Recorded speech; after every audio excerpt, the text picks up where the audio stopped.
When I look at a face of fear like this, or this, I want to capture this to put it into my own characters.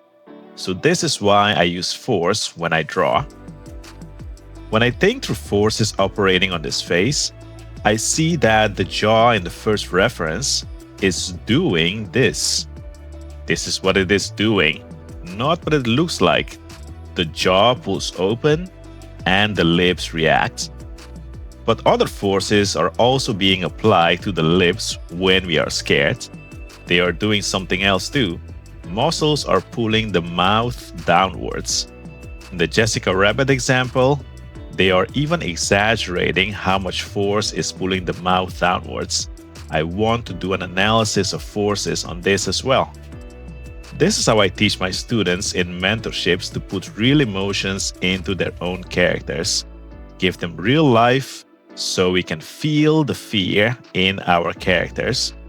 I have more to show you in this video, but I'll start by saying force is the best method for the entertainment arts, which is why our founder teaches it at Disney, Pixar, Riot Games, and many others. It's easy to get started with our online classes at DrawingFORCE.com, or even with a one-on-one mentorship with me or any of our other instructors trained by Mike Mattesi. Let's take a look at how pros really think through how to extract information from their favorite characters or reference to use in their own comics or animations. The inspiration for this image came from 80s horror movie scream queens. If you look this up, you'll find a list of actresses who were famous for having sexy screaming faces, especially the mouth shape. So, we wanted to have some fun doing our own take on this genre. After collecting tons of reference for inspiration, the next step was to explore different compositions through quick sketches. At DrawingFORCE.com, we teach our students an iterative process for drawing and designing. This means you don't just make one drawing, you do multiple quick gestural sketches to explore ideas. Then you evaluate them and pick the best one to develop further. This is the process used in the entertainment industry. Clients or employers pay you to explore different ideas before committing to a final one. Because we teach you this from the beginning, it will become second nature and your normal way of working once you become a professional artist. The story I'm exploring in these quick sketches is of a terrified female being attacked by a mysterious creature. I want to keep the creature entirely in the shadows, or just show its cast shadow on a wall.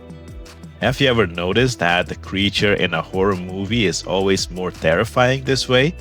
That's because your imagination decides what the creature truly looks like. Sometimes it's disappointing when the creature gets revealed because it doesn't look as scary as you initially imagined. So, I'm leaving the creature's look totally up to you, the viewer. If you're enjoying the content of this video, please leave a like, share it with your artist friends, subscribe, and hit that notification bell so you don't miss any exciting updates. After looking at all the sketches, we decided to go with this one. Why? Because it's the one that best fits our initial idea of an 80s horror movie scream queen. Your initial idea or story is always the criteria for choosing the best drawing. If the drawing is awesome but doesn't serve the story, you need to put it aside and pick another one. Now it's time to refine the sketch further and work towards the final image. Mike sketched over my initial rough and suggested some changes to convey the story more clearly.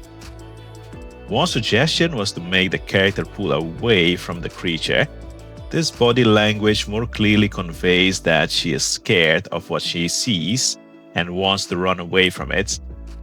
The blueprint on which this gesture is built is a directional and applied force.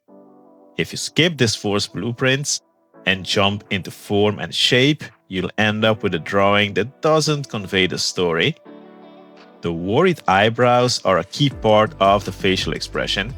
Even if you saw them in isolation, you would instantly read how the character is feeling.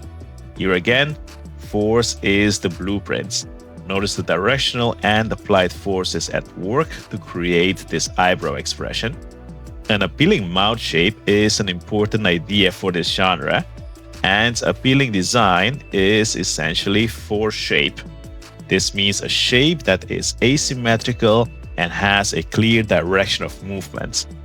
In the force shape part of our curriculum, you'll learn how to use straights and curved lines to design shapes like this and make your artwork appealing as well.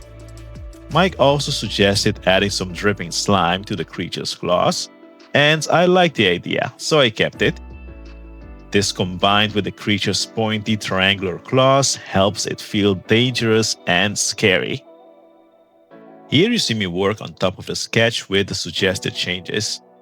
When you look at mainstream entertainment like comics, anime, and movies, be aware that it's rarely done by one person. It's usually a team effort.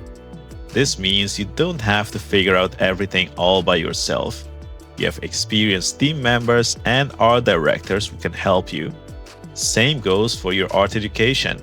At DrawingFORCE.com, you'll have teachers who can help you accelerate your learning and make better artwork. You can also engage with both teachers and fellow students on our active Discord community. Notice that I don't rush to a cleanup. I take my time to construct the drawing and make sure the form works. By relating the head to a box, I'm able to draw the head tilted correctly and get the structure right. This requires an understanding of perspective, which we teach in force form. We went beyond realism into a more exaggerated stylized mouth expression. Jessica Rabbit's screaming mouth shape was our main inspiration. Like with the eyebrows, we wanted to make sure that if you saw the mouth expression all by itself, the character's emotion would be crystal clear. The force drawing method has its roots in animation. One of the 12 principles of animation is squash and stretch. Artists often overlook this principle when drawing facial expressions, but it's key to make them more live and believable. Notice how I stretch the character's face because she's screaming. Once I had a sketch with good force, form, and shape, I added the inks and the final render. I hope this video was insightful and inspiring. Force is the blueprint behind all of our favorite drawings and characters. Faces, arms, torsos, eyes, clothes, everything has a forceful blueprint. And that's the first step to learning how to draw correctly. It's easy to get started at DrawingFORCE.com, where we have online lessons, mentorships, and more. See you there!